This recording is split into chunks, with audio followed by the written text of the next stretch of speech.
All right, folks, got a 1992 Chevrolet pickup truck. It's got the 7.4, 454, it's four-wheel drive.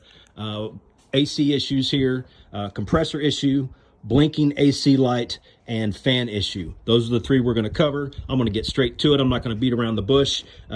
This stuff should apply whether you've got the V6, the 5.7, the 7.4, or the diesel. The AC system should be about the same. I believe the Freon level is about 36 ounces that this system holds. I have put in a brand new compressor. I have put in a brand new dryer. Your orifice tube on this truck is right here in the front. You will have to pull your grill out, but it's real simple to get in there and get on that line to swap out your orifice tube.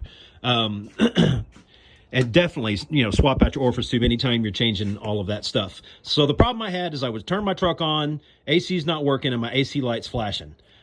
So immediately I thought, okay, maybe I've got low Freon. So I came over here, and what I've got here is I've got a pressure switch. And if you've got low Freon, this pressure switch will open up. And once that opens up, it's going to break the connection right here on these two wires, which is then going to tell your compressor, hey, you've got low Freon, and the compressor's not going to run. And then what'll happen is it's going to try to cycle a certain amount of times, and when it can't turn on, the AC system is going to lock out that signal going to the relay to start the compressor.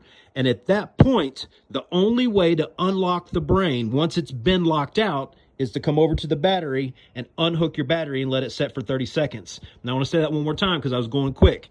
If you have a flashing AC light on your dash, this should only apply to maybe the 92 units. I think there was just the 91, 92 maybe that had this problem.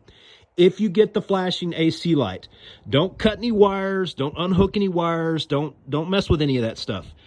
Check your pressure switch. All you have to do is put a jumper in there. If you take a little jumper wire and go between these two wires here on your pressure switch and your AC compressor kicks on, then this is your problem. You've got a bad pressure switch. Unscrew it, swap it out, put a new one on, make sure you change the O-ring. They're real cheap, 10, 15 bucks. You will not lose any Freon. And bam, your problem's solved. However, if you put a jumper in here and your compressor does not kick on, then this is not the issue. So don't be cutting any wires or messing with that. You want that to stay intact. Like I said, I had changed out my compressor, and I know that I couldn't get it to turn on so that I could put Freon in it. So my problem was, okay, maybe I've got some bad electrical wiring. So let's go into the truck here, and I'll show you where the electrical wiring and stuff is for your AC system. So open up your glove compartment, take out your 4 7mm bolts, and then right here, setting up in the front, you've got 3 resistors that set up here. These resistors are your compressor resistor, your low, medium fan speed resistor, and your high fan speed resistor. I keep saying resistor, relay. Compressor relay, low, medium fan relay, high fan relay. Now, what happened is I wasn't getting any power to my relay from my AC compressor. So I thought, oh, maybe I've got a bad relay. So I took all 3 relays out, took them in the shop, powered them up, put 12 volts across 85 and 86, and when you put 12 volts across 85 and 86 on the relay, you'll hear it close. It's a gate. You'll hear that gate close. That does not necessarily mean your relay is good. It just means the gate is closing. You're going to want to put a multimeter on 87 and 30 and read resistance. And what you're looking for is you're looking to open in the normal state, and then when you power it up, you should see that gate close. And so then it will go to whatever the resistance is. Or you'll see a short when that gate closes. Now, I checked all 3 relays. All 3 relays were good. I thought, well, crap. So came back in here, plugged it all in, turned it on, still got no power coming to my relay. Did a little bit of more research and found out on this control unit, if you get the flashing AC light, what has happened is your compressor has cycled so many times without turning on that the system has shut off the signal going to your compressor.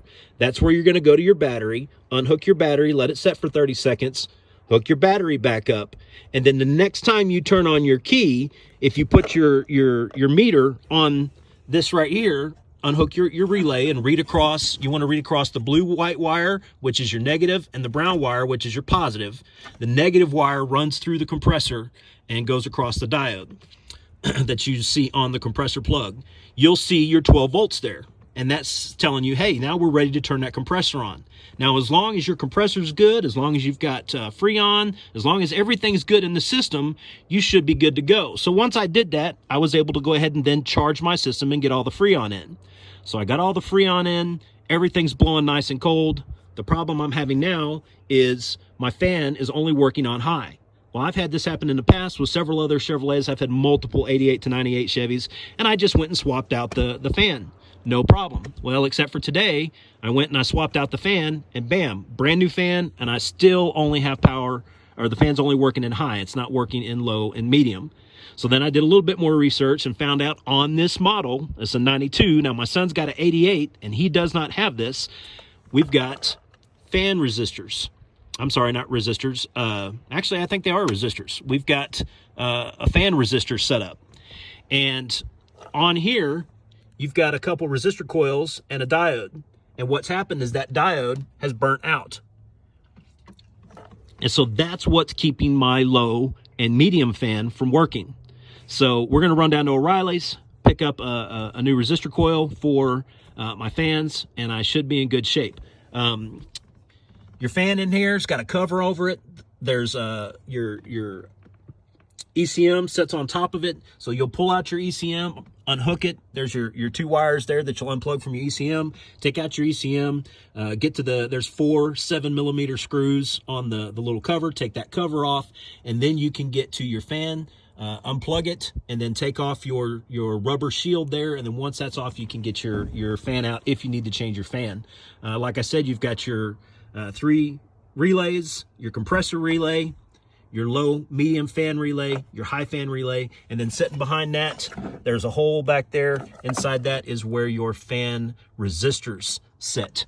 If you liked the video, it helped you out any, I hope so. I was not able to find much on 92 Chevrolets with this problem. Hit the like and let me know, and hopefully you'll, I'm going to post some more videos and they help you out as well. Have a good day. God bless.